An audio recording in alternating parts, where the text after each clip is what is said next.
Hello and welcome to the Browns post-game show here on Facebook and Twitter.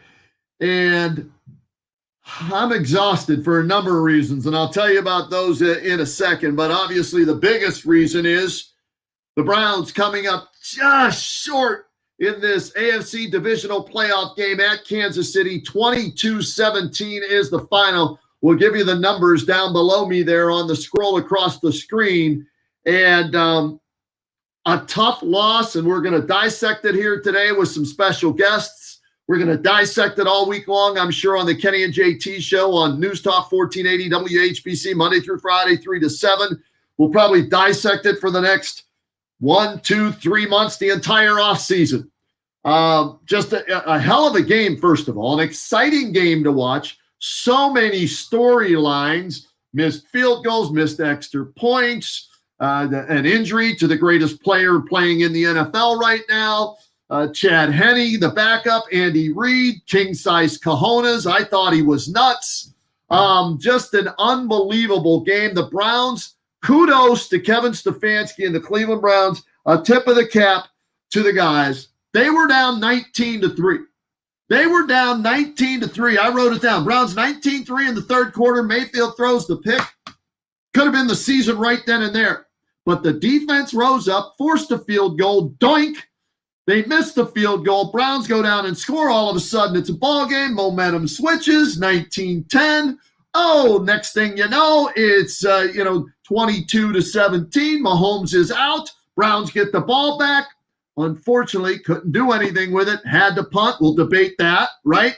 And then get them in 3rd and 14 with their backup, Chad Henne, in there, and he scrambles for 13. Andy Reid rolls the dice, and they come up with a big play that I thought he was crazy for running, throwing the football on 4th and 1, run out the clock, and once again, back to the AFC Championship, go the Kansas City Chiefs, and to the offseason, go the Cleveland Browns. All right, let's bring in our guests today here on the Browns post-game show.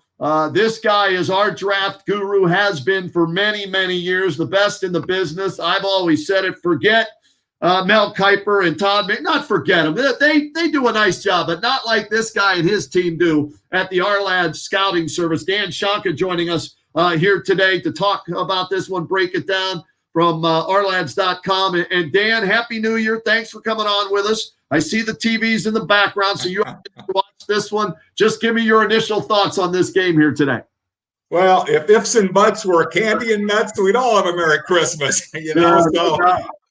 It was, I'm glad that the Browns fought it every single play. I mean, when when Higgins reached and that ball rolled through the end zone, I go, oh my gosh, that could be a real game changer there. But sometimes, you've got to make good decisions and not try too hard because, hey, there was plenty of time left before the half to score a touchdown or even a field goal. But like I said, ifs and buts. But I think that, we saw some of the shortcomings of the Browns today, need some more speed, things like that. But I tell you what, Baker threw the ball well.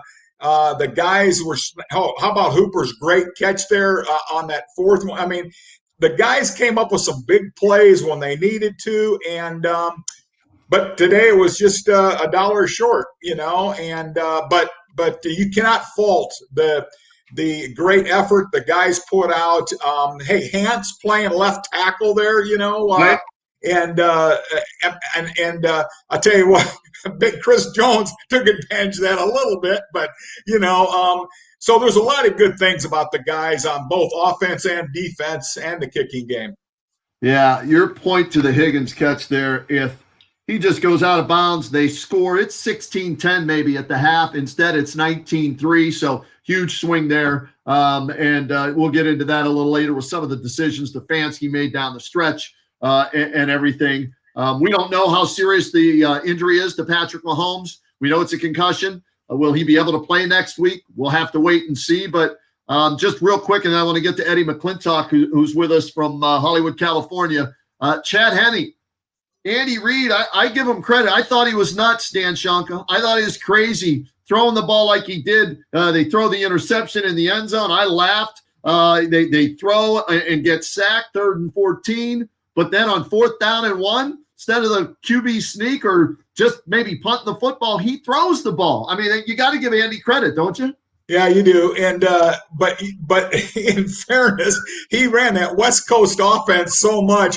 They threw the ball. That offense throws the ball a lot on 3rd and 4th and 1. You know what I mean? And it used to drive me nuts. But hey, Henny threw it right to the right guy. That's for sure. And but that's the first time that Henny's probably beat the Buckeyes in a while. Or There the you state go. of Ohio. Well put, being a my Michigan friend. quarterback. There you go. Let's bring in all the way from Hollywood, California. He's our Secret Service agent from Warehouse 13, Friends, Modern Family, actor extraordinaire, Cleveland Browns diehards. Got the Walsh Jesuit shirt on today. Eddie McClintock joining us. All right, Eddie. Give me your thoughts. You're a diehard. I know that you were sitting on the edge of your chair, pins and needles, watching this thing. So give me your thoughts as this one unfolded today. Thank you, Kenny. Hey, Kenny. Hey, Dan. How are you, man? Let me just say, first of all, it's been a real pleasure doing this with you this year. The Browns come up short. I just didn't want them to get embarrassed today. Right. I felt like I'm okay. I was okay with beating the Steelers. I mean, and just giving a good game today. Then, Mahomes had 230 yards passing in the first half, I think. Yep. Him going out, I was like, oh, well, maybe there's a chance we could win.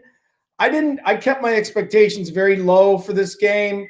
So, yeah, I mean, it hurts. It hurts. But, man, for the first time in years, I'm encouraged. I was telling my buddies, I was like, now we get to talk about the draft.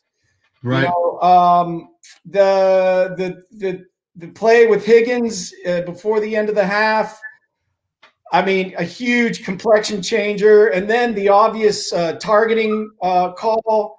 I mean, talk about a textbook crown of the helmet to helmet hit, if there ever was one.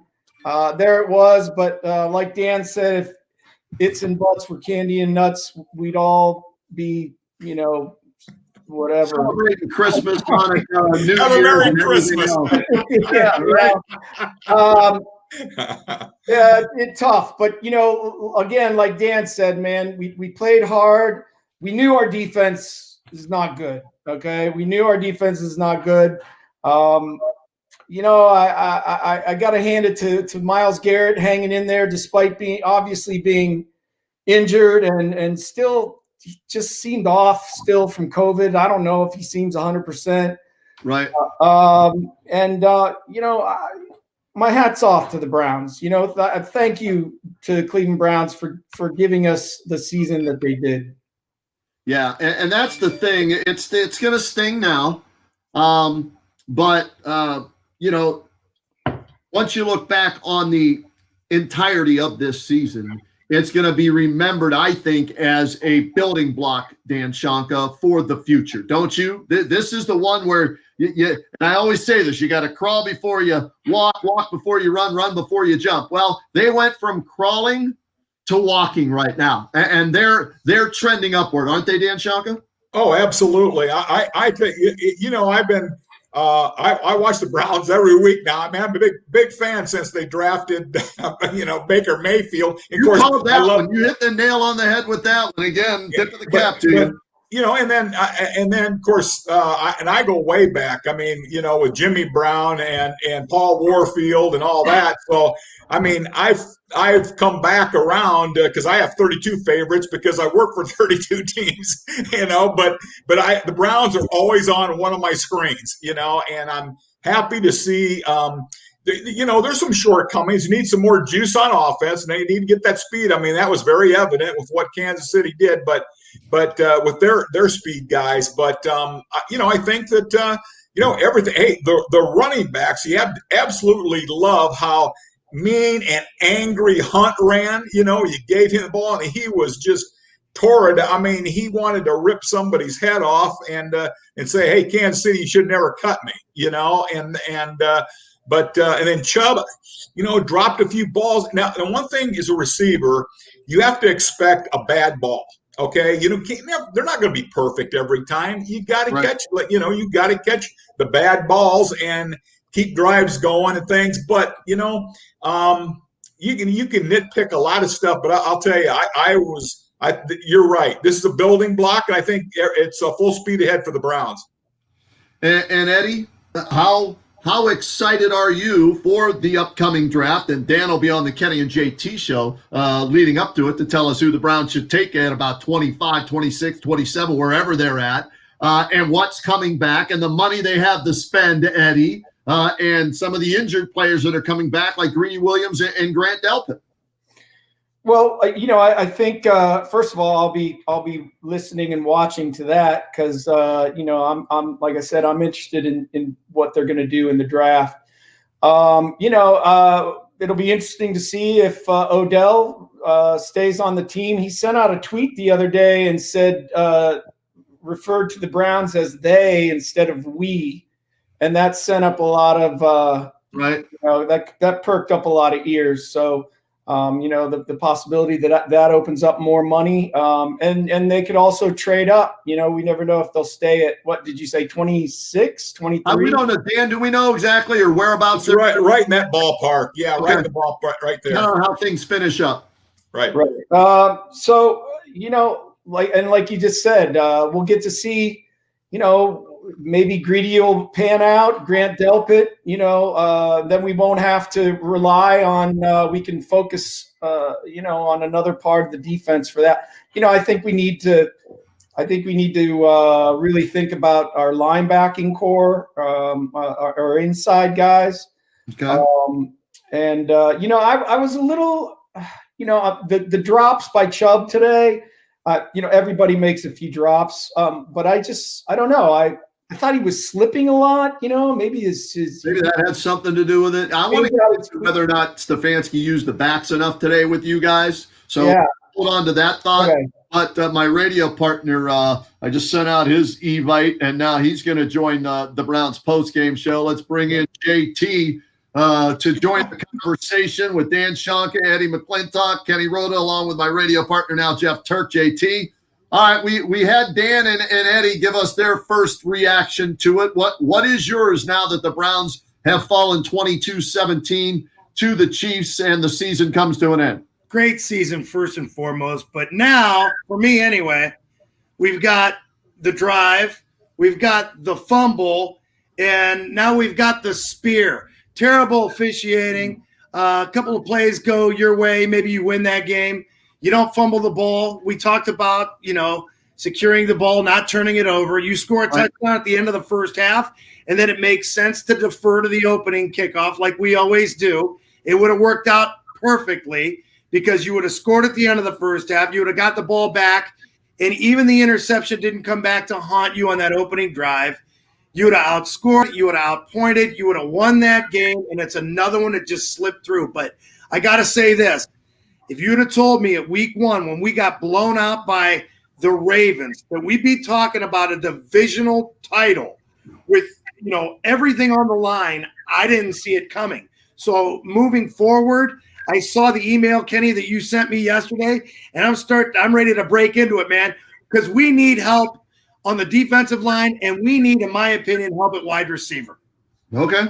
Sure, especially if OBJ isn't a guy you're bringing back, and we'll have to wait and see on that. So I'm going to get your guys' expertise on this. We've got a ton of comments and questions I want to get to, and I'm going to need some help.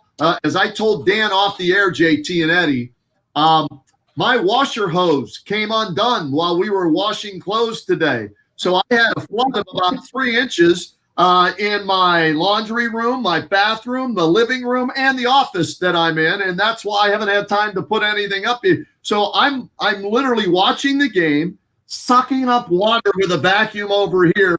We're dog sitting as well, so we got 3 pets in the house. So it's just, if my head explodes at any point, you guys have to carry the rest of the show. I'm just. What is that behind Eddie? Huh? What is that behind you? That's my palatial estate. I hate you. Actors, Hollywood, man. We're radio guys. You know, we got the jacuzzi, and when I was a kid, we used to fought in the bathtub to get jacuzzi. As if the lawn wasn't bad enough, Kenny, he's got to rub it in. That's sunshine. Yeah, that's sunshine as well. It's still light there. Let's get some comments up real quick and then some more of your thoughts, guys. Adam Cerny, unbelievable game. Roadman, thanks for talking to me all season. That touchback play in the end zone was a turning point in the game. Let's go to it, guys. You know, it swung from 7 points for the Browns to 3 more for the Chiefs to make it 19-3 at halftime instead of maybe 16-10 at halftime. And JT, you mentioned the targeting call or leading with the helmet. Dan, your thoughts on whether or not the officials missed that one? Yes, it was obvious. It could have changed the outcome of the game. Just your thoughts on the non-call there on the fumble that goes through the end zone. Yeah, no, you're exactly right. But you know what? I hate it. I absolutely hate it when I see players reaching, for the ball, for the end zone or what have you, or when they're even a yard out, and reaching. Because I'll tell you, it's just it's undisciplined to me. Really, you can't do that, especially in a game of this magnitude. And then, of course, we saw what happened. Pro and con, so it just didn't work out. But you can't. That's not just the Browns. I'm talking about any. I hate it when I see a high school kid try, because they see it on Sundays. You got to secure that ball and get. Hey, there was plenty of time left to score a touchdown. You didn't have to reach it. So, but anyway, that's my 2 cents. All right, here's what I'll say. Belichick teaches not to do it. He teaches players not to do that. I don't have a problem with them reaching, and Eddie and JT, you can weigh in on it. I don't have a problem of them reaching if you are in control of your body and the ball. There, he's in a vulnerable position where he's stretched out trying to get it. So that's my take on it. Eddie, I'll go to you, and then JT, you played the game at wide receiver, so then you can weigh in on it as well. Yeah, look, it's I agree with Dan to an extent, but win by the sword, lose by the sword. If he'd have stretched out and would have hit the pylon and it would have been a touchdown, everybody would be, saying how amazing it was. Would the ball have come loose if he hadn't been, targeted like that? That's another thing to look at. I've seen it happen so many times though, where guys try and, do that, and then the ball comes loose, and then. Right.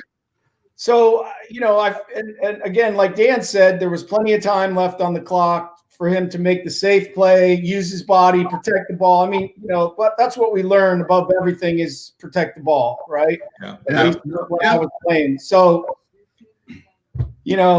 mixed feelings, obviously. Dave Reich hit us up with a comment, JT. He says, you can't fault Higgins. He's a competitor playing hard. Your thoughts on that play? To me, think of every cliche we've ever heard, we've ever learned in the game of football. Football, among anything else, is a game of inches. We saw that in the final play of the game, right? Before they took a knee. I don't have a problem with a guy fighting for the extra yard, trying to get that extra inch, that extra foot, get over the the plane of the goal line and try to make a touchdown. It's an unfortunate situation. The guy just had the perfect angle on him. It was an illegal hit. Not that it would have mattered. But when you can't control it, unfortunately, these are some of the outcomes. What's worse than missing the call on the field is that's a really bad rule, in my opinion, especially in that situation. If ball goes out of the back of the end zone, that's one thing, but you're in the pylon, and I heard these guys talk about it on the network as well. And these rules and the interpretation of rules are always there to be changed or worked on. And it takes a game like this for it to get in front of a rules committee. Unfortunately, more times than not, it happens to a Browns team. You know what I mean? But again, I couldn't be happier with this team, the way they fought, almost the entire game. There's a couple of plays that you might have liked to have back. I heard Eddie talk about a couple of drops, and they had the drop season. Again, second game in the playoffs in a really young team on the road, 2 weeks in a row, a couple of breaks go their way, and we're talking about heading to Buffalo. So I can't be too down on this game or on the team. In a game that you were picked to lose by over 10 points, you got to be happy with the outcome and the way they fought. All right. How about this question from Steve Trumpower? 19 touches between the two backs. Ridiculous. Run the GD ball. You see the numbers scrolling across the bottom. 13 for 69 for Chubb, 6 for 32, 5 yards a carry, 5 yards a carry for both running backs. Dan, we'll start with you and work our way around again. Did Stefanski not give the ball to the most dominant part of his offense? Well, of the 69 yards that Chubb had, 57 of them were in the third quarter. Right. You know, and now I could be wrong on this, but I think the Browns only had the ball 3 times in the first half, didn't they? Wasn't there only 3 drives or something like that in the first half? I mean, they didn't have the ball much. Yeah. You know, so I mean, it's hard to run the ball when you don't have the ball. You know, and but you know, and we know those are 2 great running backs. And everybody in the world likes to see them carry it. And, hey, after Chubb got done with his 57 yards in the third, then the fourth quarter, you know, here comes Hunt hammering people, and he just plowed it right down the field. So I'm with Mr. Ridiculous there, and I would love to see the ball more. But you know, sometimes there's circumstances in games. If you don't have the ball, things change. You know, you've got to adjust with what's happening. So, yeah, we'd love to see it, but you got to adjust on the run. 3 possessions technically in that first half, correct, Dan Shanka? They had 1 there, but they knelt, and that was halftime. Eddie, do we need to see more of Chubb and Hunt in this game, or no, you were okay as they were just, 5 points away from pulling off the upset even with the game plan they used? Well, you know, Chubb, who when he runs, he always falls forward.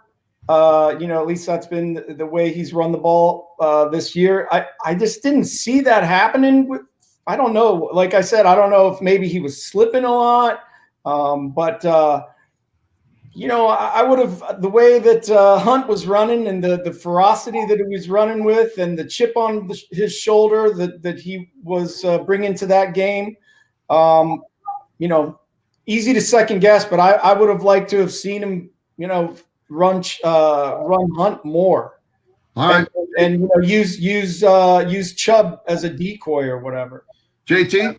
Easy to say. When you see the stats and they say, oh, they only ran the ball 6 times in the first half, like Dan said, didn't have the ball that often. In fact, there weren't that many drives to begin with on either side of the ball. But once you saw that Patrick Mahomes went out with a concussion, it was imminent to me that I think, would they outscore that team 14-3 in the second half? I've got it on my phone here. I'm sorry?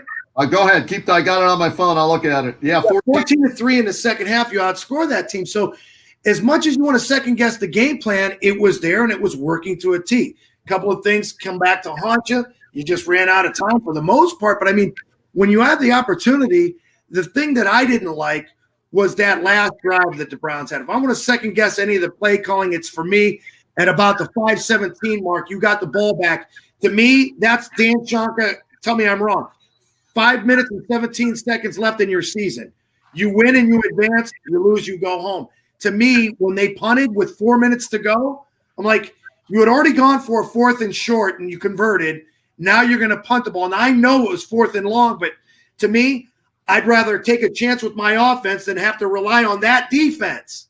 All right, here's what I tweeted out. And guys, tell me, JT, I know where you stand on this, obviously. You wanted them to go for it. Do you punt on 4th and 9 with 4:20 to go at your own 30-yard line with 1 timeout left plus the 2-minute warning timeout? I said yes, because Chad Henne was your quarterback, not Patrick Mahomes. So I would have taken my chances. I agreed with Stefanski punting there and, getting Henne to have to beat you. And they got him in a second guess on my situation. It's just in hindsight. Okay. Is it the right call to make? Probably. But you know what? If I was going to rely on my defense or count on my offense, in hindsight, I'd choose the offense. Okay. All right. What about you, Dan? What were you thinking when Stefanski made that decision?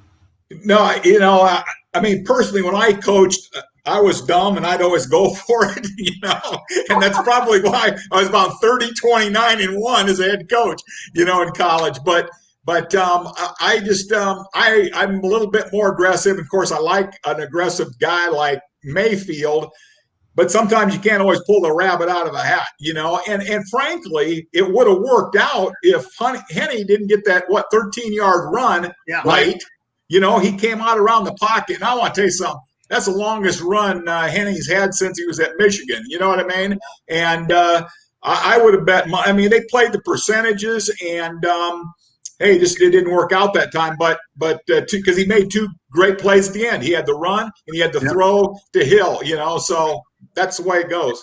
Eddie, were you thinking I'm okay with the punt, or were you saying like JT, go here? I wanted him to go for it. But when they decided to punt, I was like, probably it's the safer call. Smart move. But I thought with that much time on the clock, I wanted him to go for it. Yeah. I wanted to make sure that Baker, was the architect of whatever was going to be the Browns' fate. Win or lose with him, right? As opposed to your defense. I'm not yelling tomorrow morning that Stefanski was out-coached by Andy Reid. No. Andy Reid is just – he's got what's of steel. To throw a ball – yeah. He's not afraid to run stuff, whether it's his backup quarterback or not. And you know what? It's funny too, Kenny, because we talked about rest versus rust. Right. And how about this? So Patty Mahomes doesn't play the last game, but who starts the whole game? Who got all those reps in practice? Who got to have meaningful reps in a game, last game of the season? It didn't look like he was rusty at all with Chad Henne. Now, I'm not saying he goes into Buffalo and gives them a great chance to win the game because they're going to have some tape on him. Do you really need that much tape on a 35-year-old quarterback? Probably not if you're Buffalo and playing at home, right? It's going to be windy. Buffalo's on the road. They're at Kansas City. That's right. It's going to be in Kansas City. I was thinking about what had happened if the Browns would have went, That's what it is. If the Browns would have won, they would have been in Buffalo. Right. And again, the guy got the reps when he needed it. He rolled the dice, and that was the outcome. 22-16, what is it? And we go home. Yeah. All right. Let's throw some more of these comments up. We'll just a fan of Dan Shanka from D. Derek. Dan's the best. We know that. That's why we invited him on the show. He is the best. Dan, this is the latest in the year we've ever talked to you, by the way. Yeah. I know it. And I can't believe we're talking about the 25th or 26th pick. Right. We're not talking draft. We're talking Browns playoffs, Dan. Normally it's the other way around. When's the earliest we caught him? October? Yeah, I think end of September, the 1 year. Ed Narsic says, I'm sad that Browns did not embarrass their fans. They played with all they had, a few players short of a great team. Love my Browns and WHBC.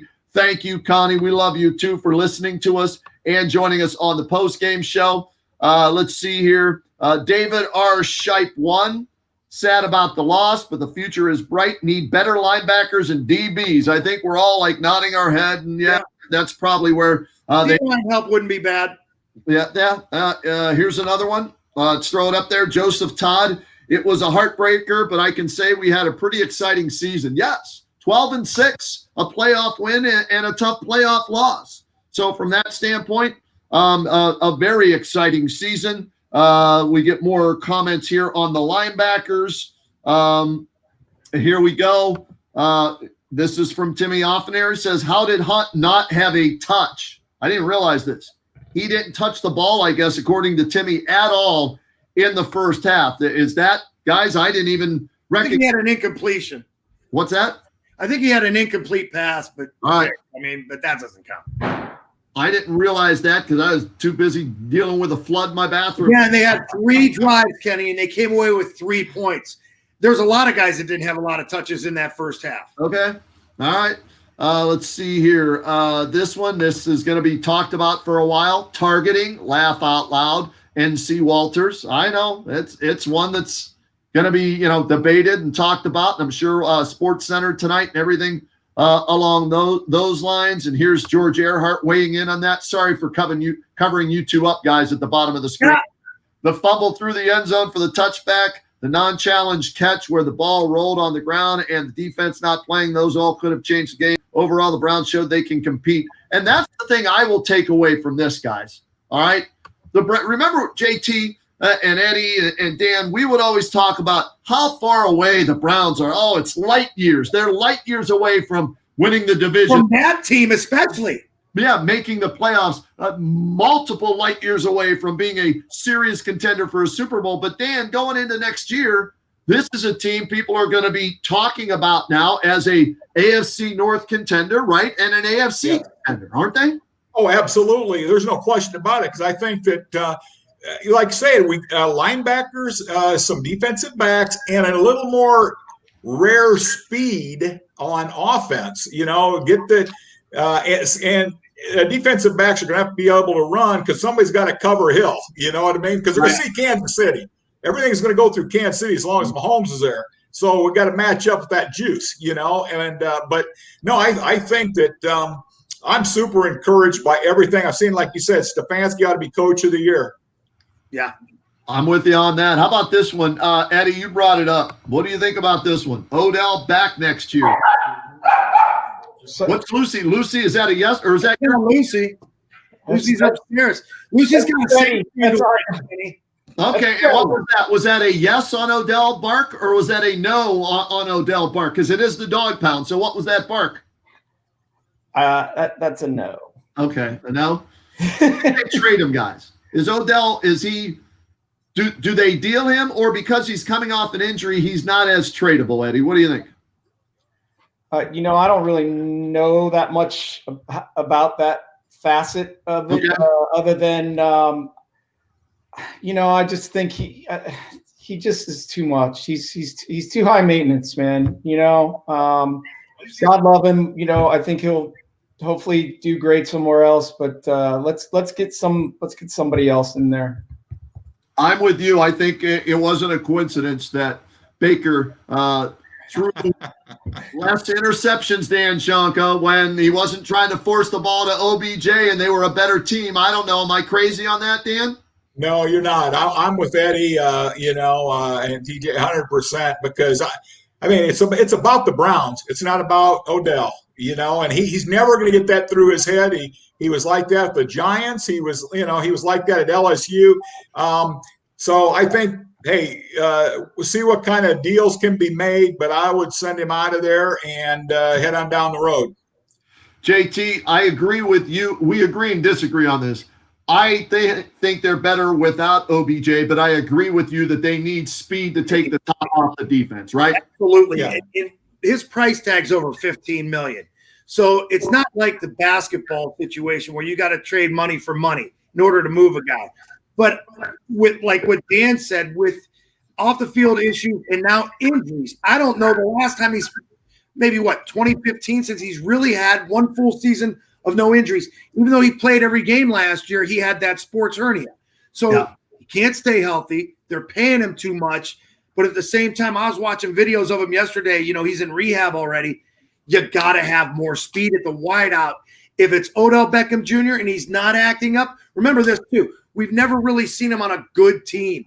If it's a good winning team, I mean, Tyreek Hill was a handful before they started winning Super Bowls and competing every year. But now all of a sudden, Andy Reid is like his father figure, so to speak. Yeah. So, I mean, would he settle down? Maybe. I mean, we really haven't had the opportunity to see it. But I would say this. If you are going to move him, I gotta have another starter. I can't trade Odell Beckham Jr. for somebody who doesn't start, whether it's a linebacker, and nobody's going to give you a starting linebacker for Odell Beckham Jr. Nobody's going to give you a defensive back for Odell Beckham Jr., and nobody's going to give you another wideout. Is he Stephon Diggs? No. Is he Tyreek Hill? No. But is he in the top 10? I think yes. See, I think he's more of a top 15, top 20 guy. I've never been a huge Odell guy, but we'll see what the Browns think and what the rest of the NFL thinks. All right, some more shout-outs here. Steve Moss is watching us today. Very proud of the team. Thank you for the ride. Yeah, it was a hell of a ride this year. Hell of a ride during this pandemic season. Steve Yurjevich, my buddy back in Pittsburgh, still smarting over the fact that the Browns went into Pittsburgh and beat them last year, just said Chad Henne with some laugh emojis, whatever. Good, Steve, you and I will talk about Mike Tomlin another day, another time. Glenn Gresh, why does it always come down to a defensive stop when it comes to the Browns playoff football? This goes all the way back to the Bernie days. Goes back to Marty. Did you Right? hear Tony Romo say there's a gleam, man? Did you Yeah, hear he did say that today. I'm losing my mind. Yeah, that the play, guys. If there are so many different plays. I'm curious to get a play of the game from each of you. Give me a play of the game, a play of the game where you think either A, it won the game or it changed the game. What play was it? I guarantee mine's different than all of yours. Go Okay, ahead. all right, go ahead, Dan. Well, can I have two? Sure. Why not? I obviously think the Higgins, fumble through the end zone. Yep. Okay, Right. when he got clocked. But I tell you what, I gotta love Hooper's great catch to keep Right. that drive going. I mean, that was. It was not only a great catch, but that throw was spot on. It had to be right there, and Hooper caught it, laid out, caught it, and so that was a big play in that point of the game. Mm-hmm. All right, Eddie, play of the game for you or two? Like Dan said, the Higgins hit, drop, and the Henny run there at the end. All right, Yeah. JT. You're all right. But for me, the play of the game was Jedrick Wills going down in play 1, like Trey Sermon went down in play 10. Buckeyes. The national championship game. You lose your starting left tackle, and then to make matters worse, his backup goes down, and that Blake Hance came back in and played admirable again. Yeah. But for me, it's like, oh my gosh, are we going to go through this all over again? And you're playing with your backups, and it was unbelievable because we finally were healthy going into this game, and you lost your left tackle. For all intents and purposes, you lost Myles Garrett as well. He did make a big play and a sack in the fourth quarter, but he was playing with a banged-up hip or whatever. We'll find out tomorrow the extent of the injury. But, it's just, again, it's unfortunate you weren't truly healthy, even though we thought they were. All right, for me, guys, since Dan got 2, I get 2. It's, the Henny 3rd and 14. Yeah. Mahomes, I see the scramble, potential there with Mahomes. I get that. Number one, the fact that Andy was throwing the ball there, God bless him, I was laughing at him. And then Henny, I thought, he came up a yard short. They didn't teach him math at Michigan. So then it's 4th and 1. And that play there, I'm thinking, well, if they are going to go for it, it's a quarterback sneak.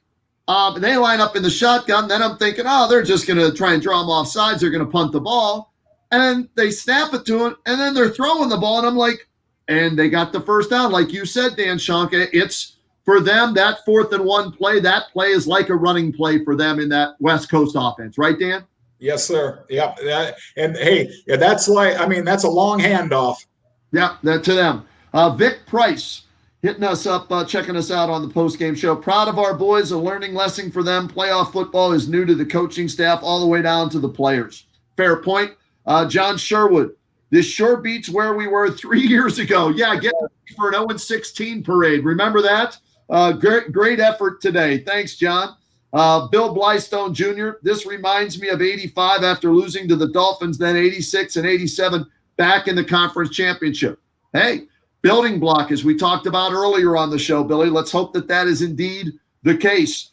Timothy L. Abrig, remember also we lost the touchdown to a fumble. That was a game changer. That could have been the play of the for sure right there. Jonathan McTeer III, we need some help on defense. We all agree on that. Shout out to Lisa Gumbert and Brad Hajostik watching us today. Don Walker is watching us today. Jimmy Andrews, an old high school buddy of mine, is tuned in. Brad Hajostik says, please draft the best outside linebacker available. All right, Dan.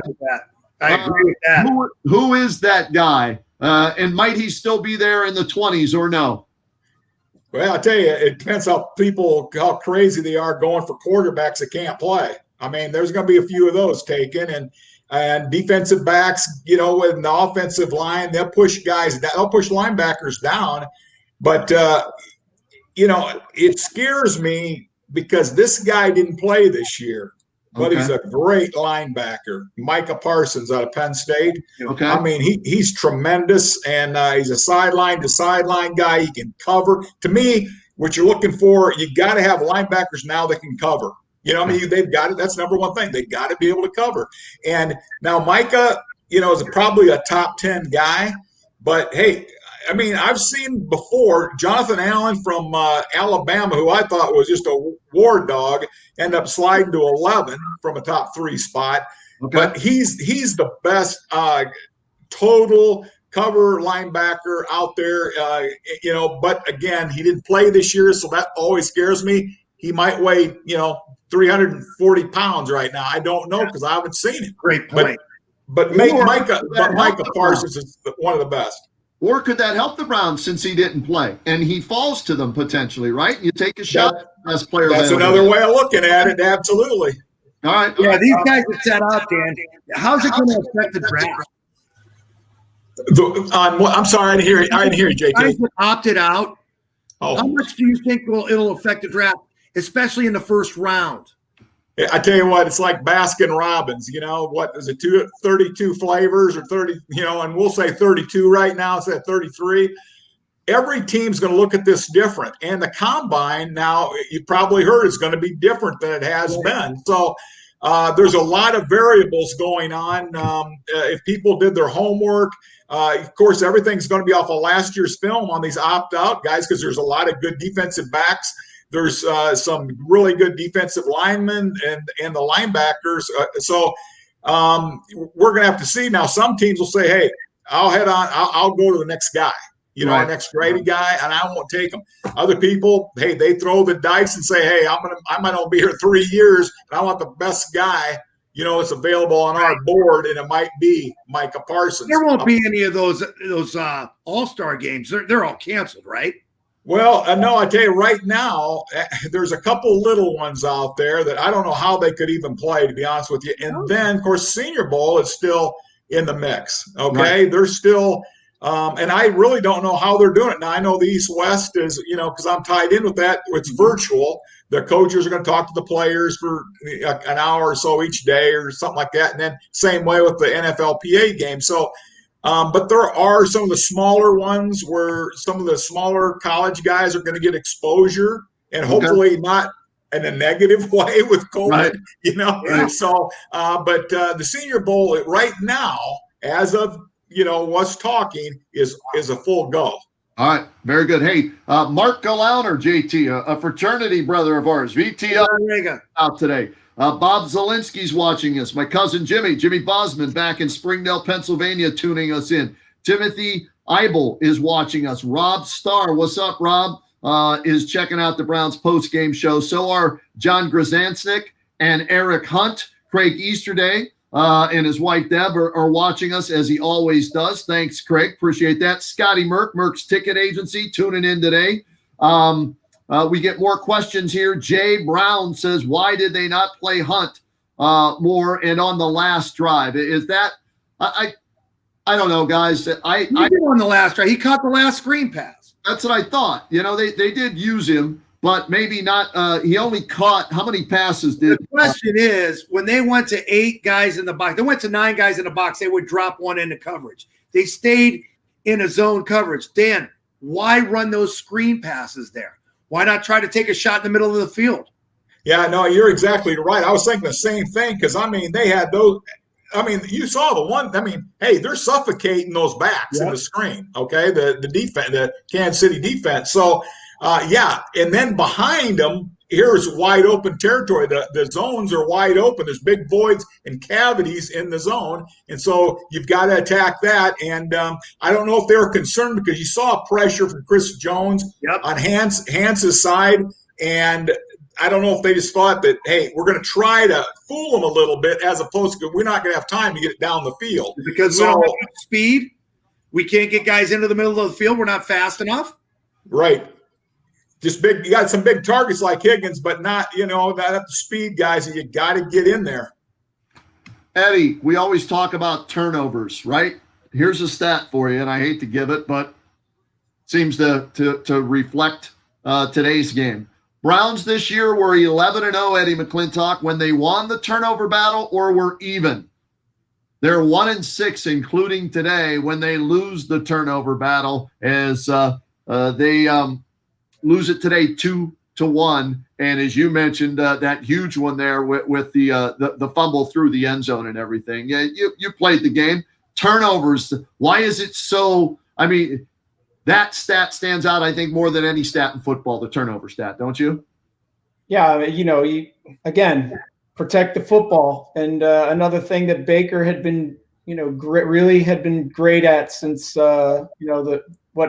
wasn't it like his first throw of the season was an interception, if I remember correctly. So, the interception to Mathau. Is that how you pronounce it? Matthew. Matthew. Walter Matthau's kid.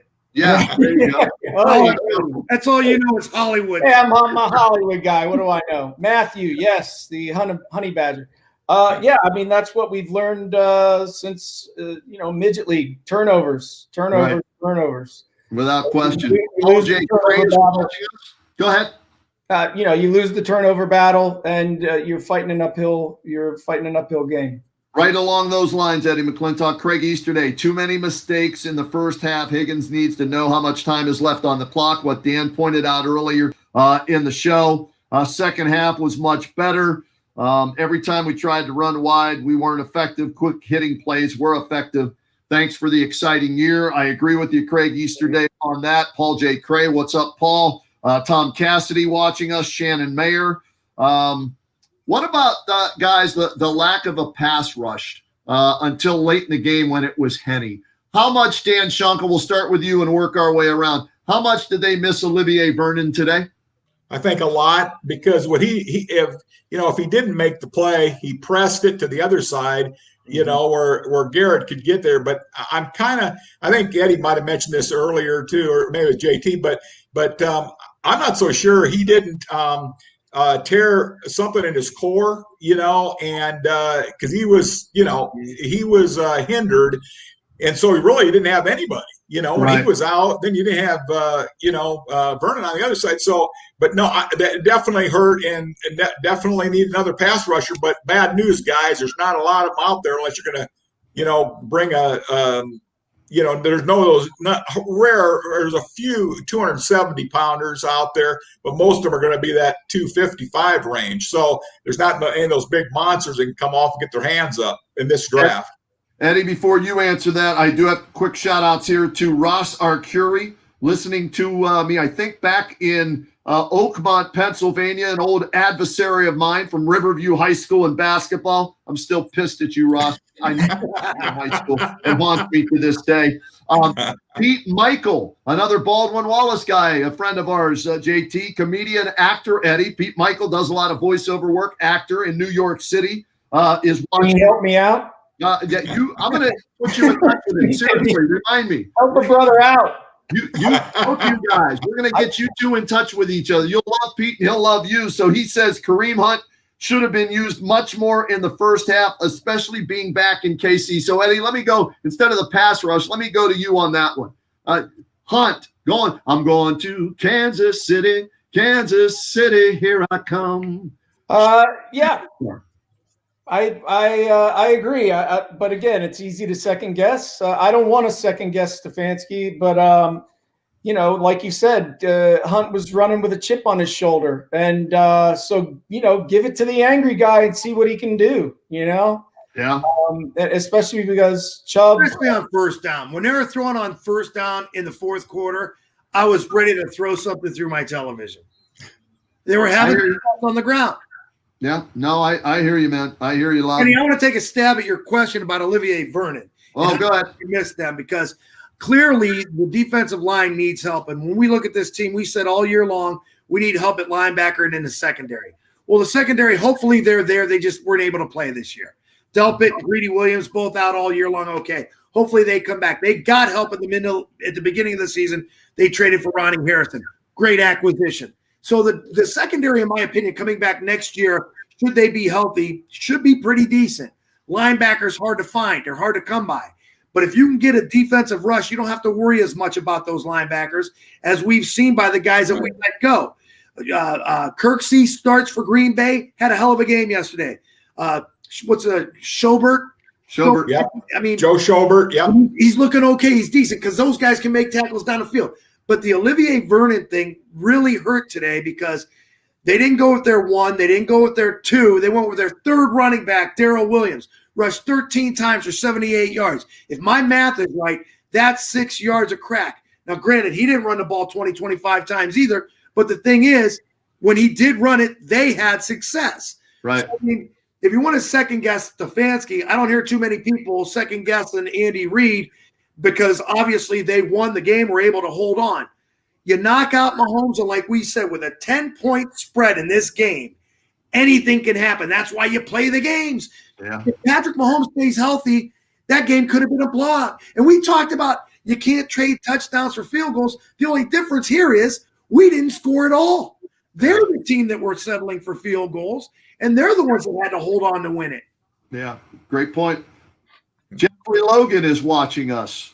Checking us out here today on the Browns post-game show. Matt Freed, a new viewer to the show. Ben Robinson, Mike Zacharias. You're going to say Ben Roethlisberger is watching this show. Yeah. He's not doing anything, Eddie. He might be vacationing with you. Did you guys hear that Mike Tomlin was sitting his starters this week? That was the story. Or not, but that was the rumor going around that he was sitting his starters this week. So let's see here. What's this one? Henrock 1, Miles needs to hold the edge. He consistently loses containment. Amen, whoever that is. You guys are shaking your head. Dan? Amen. Great at getting to the quarterback, but not good enough against the run? Right. I used to coach outside linebackers and defensive, and that was my big thing, man. I'm telling you what, you do not get hooked, but sometimes now in the NFL and they used to be a very fundamental league, right. But there's breakdowns, and nothing hacks me off more than when I see somebody lose containment. You don't keep your outside arm free, you get hooked easy. You play your hands, inside arm up, outside leg back, you skate down the line. You don't, and another thing that went on today that they did well, the Browns defense did later, was stop the option. The option when they first got it. Now I think that's the one where Mahomes got hurt. Yeah, he got hurt. But they finally, you're looking, it's dive quarterback to pitch. Okay. Well, the running back is not, he's your pitch guy. You don't have a dive guy anymore. You got to follow that all the way down. And but it's hard. And believe me, it's hard. You practice that all the time and you don't see it all the time. But hey, the Browns defenders on the end, they widened out a little bit too much, and you create that seam, So, so I think don't lose contain. You're right, but those guys, a lot of those big time defensive ends, you go, well, what are you doing? You know what I mean? You're losing contain. You can't do that. But I'm with you. Yeah, and I want to ask you a question real quick about kind of on the same lines of that. Because on a young team, we keep talking about Baker Mayfield's gone through his 3rd or 4th coach, 3rd or 4th offensive coordinator, depending on how you want to count it, with the Freddie Kitchens debacle, as he went from being an assistant to the head coach.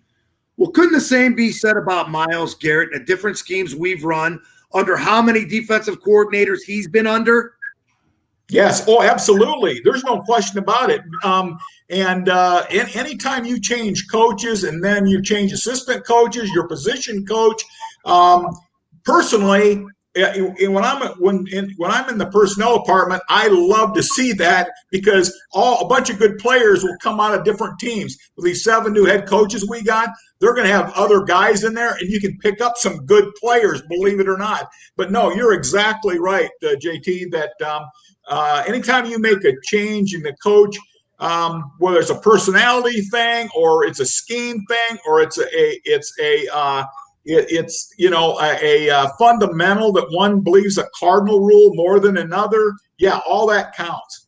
Eddie, you were shaking your head when I first brought up Miles against the run. Give me your thoughts on that as you watch, maybe not just today, but throughout the year. I mean, I'll take somebody who contains consistently, then gets the occasional sack. There were several times today when I saw Miles get sucked up, and he's got to do better. He's got to do better. Yeah. How about this? The money we're spending, That a lot of money. with all what's this? G of Cincy, big failure there. Why didn't the CBs cornerbacks knock Hill off the route at the line of scrimmage on that 4th and 1 play? Guys, this is something that I saw yesterday. What game was it? Who played yesterday? You had the Bills and the Ravens yesterday, and who was Rams. The Rams. Oh, no, Rams and the Packers. The Packers. I saw a play yesterday in the Green Bay game that I saw in the national championship game against the Buckeyes, and that last play for the first down today. Devontae Smith in motion one way, come back the other way, quick pass, touchdown against the Buckeyes. Devontae Adams yesterday, a 1-yard touchdown pass in the end zone, in motion one way. They brought him back the other way. Who's the defensive back for the Rams that's supposed to be the best in the league? Ramsey. Yep. Ramsey couldn't catch up with him, right? And an easy touchdown pass and the motion. The game that we're seeing now, and Sarkisian against the Buckeyes and his game plan and all the motion, that when you, and JT, this goes back to your point all year long. When you have speed, speed kills. And on 4th and 1, the reason they couldn't jam him, they couldn't catch up with him. Couldn't catch up with Hill. That's what we talked to Hanford Dixon. He talked just about that the other day. We had him on the show. Nobody wants to play bump and run anymore. Right. Either they're not fast enough, they don't want to get burned on network television. Right. They're afraid to get beat. They just don't teach it anymore. Yeah. So, Dan, are we seeing more of that? The motion, scheming ways to get your fastest player open? Oh, absolutely. There's no question about it. And I tell you, it's a tough matchup, even when you got, you can't get over there because, it's a speed game. And I don't want to digress here, but man, I used to get so mad in draft meetings and said, hey, are we after a track team or we want football players? And it always turned out the track guys won, so you got to teach everybody how to tackle. Yeah. Nobody wants to tackle. No. All right, guys. Let me check some comments here, and then I'll get some final thoughts so everybody can go watch the Grandpa Bowl between Tom Brady and Drew. 6-0 Saints right now. I think it's still in the first quarter. Okay. All right. Dan, I'll start with you. Just final thoughts on today, and then overall thoughts on the Browns season and moving forward. I tell you what, I was really pleased with the season. Today I thought that, man, I said, hey, Baker's going to win this game. I mean, in my mind, I felt that we could have won that game. I was pulling and I was waiting for that last down where Henny would throw it over Hill. I am very encouraged. I see these guys through their college, through the college ranks, how they improve, and very, very pleased with the Browns. All right, Eddie, how about you? Well, considering that we're usually by week 2, I'm doing laundry for most of the game. This has been a great, it really has helped with this COVID thing, and I appreciate the league's willingness to give us football this year because, man, it saved our bacon out here. I mean, we're still all completely locked down in California pretty much, and so that's helped me personally a lot. Being able to come on and show with you guys. And talk about a team that is headed in the right direction, in my opinion. And I love Stefanski. I really, he's a smart guy, and it's so great to have a coach in Cleveland that you're confident in, that I'm confident in, and I see good things, man. I see good things coming. JT? Yeah, same here. I mean, when you think about this game and you think about this team, it's another heartbreaker for the fans, but you know what? A lot of us didn't expect to be in this situation, and we learned a couple of valuable things. We learned that Andrew Berry kind of knows what he's doing as far as assembling the offense. Kudos to John Dorsey for drafting Baker Mayfield and others. I think, speaking of Baker Mayfield, we learned that we do have a franchise quarterback. There were question marks early on in the season. He stood tall, and he made passes that needed to be made today. There are going to be some tweaks that we're going to have to, work on. I think you still need help at the offensive wide receiver position. whether it's a healthy OBJ or not. I think you need obviously help in the secondary, but again, health comes into play. You need some linebacker help, but more importantly for me, I need edge rusher. I can't let a Patrick Mahomes stand there untouched. He's going to just drill us every time. And that goes for, moving forward, the Lamar Jacksons next year, the Joe Burrows, he comes back healthy. Whatever they're going to do in Pittsburgh, we don't know. But if you don't get pressure on the quarterback, it makes for, you see it. You can't get off the field, Kenny. We talked about it all year long. Yeah, great point. All right, see the scroll on the bottom? Last question. Give me about a 10 to 15-second answer to this, guys. Buffalo Bills at Kansas City championship. Dan Shanka, and you can give me with Mahomes, without Mahomes. Who do you like in next week's AFC championship game at Kansas City? I tell you what, Sean McDermott doesn't like Andy. Andy fired him, so I'm going to go with the Bills. Oh, nice. There's a good reason, a little extra motivation. All right. Eddie, what do you think? With Mahomes, Bills. No Mahomes, Bills. So, wait. So you like the Bills either way? Yeah. Wow, look at that. I'm like, did he make a mistake or is he? So you like Buffalo whether Mahomes plays or not? Wow. Okay. Yeah. I'd love to say I'd like to see the Bills go in and win this game, but for what I've seen the last 2 weeks, I don't think there's enough in the tank there. Stephon Diggs is phenomenal. Josh Allen is playing his lights out. Without Mahomes, I think they still win because they've got the home field advantage. I'm going to take the Chiefs in that game. All right, here's my pick on that. With Patty Mahomes, I take the Chiefs. Without Patty Mahomes, I take the Bills.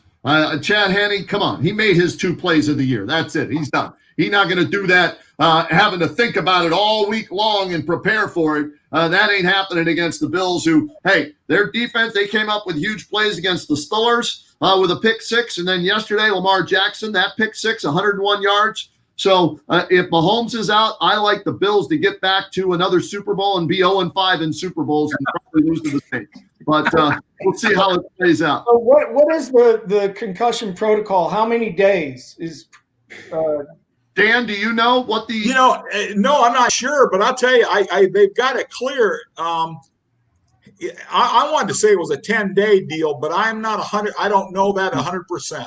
Yeah, I'm not sure either. I know he was like he didn't know where he was. He looked punch drunk. He ran off. He was out of it. I'm thinking, he might come back, but then so that's going to be a story I don't know the NFL rules on that as well. We'll have to look that up and see.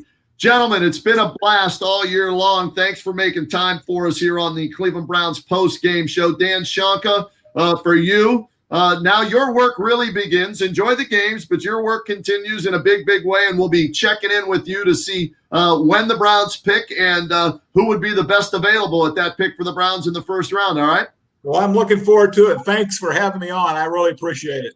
Thanks so much. Dan Shanka, the Ourlads Scouting Service, OURLADS.com,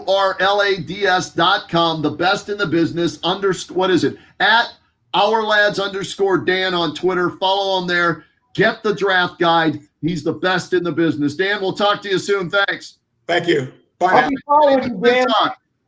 Eddie, thanks, buddy. Great to have a perspective on the left coast, and from a diehard Browns fan. We need you to check in with us though now too on the Kenny and JT show with some call-ins every week. Yes, sir. I absolutely will. And thank you so much for having me, Kenny and JT. It's been a pleasure getting to know you guys this year. Good to see you. Go Browns.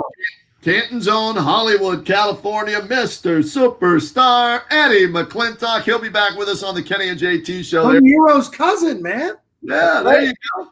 JT, we got plenty to talk about this week then, huh? Hey, just real quick, I was just checking the participation thing for the concussion protocol. Yeah. Every NFL player diagnosed with a concussion must follow a 5-step process before being cleared for fully participation in practice or an NFL game. So keep your ears open and let's look for 5 steps, not 5 days, right? 5 steps. So, I mean, it's kind of like the COVID thing where you have to test, and be negative. So we'll see. We'll keep an eye on it. Yeah, very good. Hey, you got a fan in Joseph Todd here, JT. Well said, JT. I'm not sure which of your comments were well said, but I think he liked them. So there you go. But, hey, I'll catch up with you tomorrow at 3 for the Kenny and JT show on WHBC, all right? It's not bad. It's not gonna be a victory Monday, but it's not like you got blown out or anything. Dude, steps forward for this team. Absolutely. Right direction. Great. Hey, remember Kansas City got beaten in an AFC championship game, came back and won a Super Bowl. Great point on your part. Hey. I'll talk to you tomorrow. You got it, brother. Have a good night. JT. Follow him on Twitter at, what's the Twitter handle again? At the J Turk. At the J Turk on Twitter. And of course, Monday through Friday with yours truly 3 to 7 on WHBC. Talk to you tomorrow, brother. Have a good one. All right. And that's going to do it for our final Browns post-game show of the year. Thank you to everybody all season long who joined us via text messages, Twitter messages, Facebook messages, StreamYard messages. We really, really appreciate it. This was something we tried. It was new this year. And with the help of you, it's been a big success. And we're going to bring it back next year for the Buckeyes and the Browns. So thank you for being a part of this. A tough way to end the season. But, hey, 12-6, a playoff win, a tough loss against the best team in the NFL. The Browns definitely on the rise, trending in that right direction, as I said before, with Kevin Stefanski as their coach finally, Andrew Berry as their general manager finally, Baker Mayfield as their quarterback finally. They got all three in place moving forward in the offseason. No major changes, and that's going to help with the continuity, moving this team hopefully to the next step next year. All right, that's going to do it. Thanks to everybody for checking us out throughout the year and today. We really appreciate it. And again, don't forget to tune in tomorrow on the Kenny and JT show, 3 to 7, Monday through Friday. We'll talk about this and more of the Brown stuff and the Super Bowl and whatever else pops up in the world of sports. So until then, everybody, be safe out there. Please, please, please, as we continue to battle this pandemic, wash your damn hands. Wear your damn mask, social distance, and treat others like you want to be treated. It really is that simple, folks. See you, bye.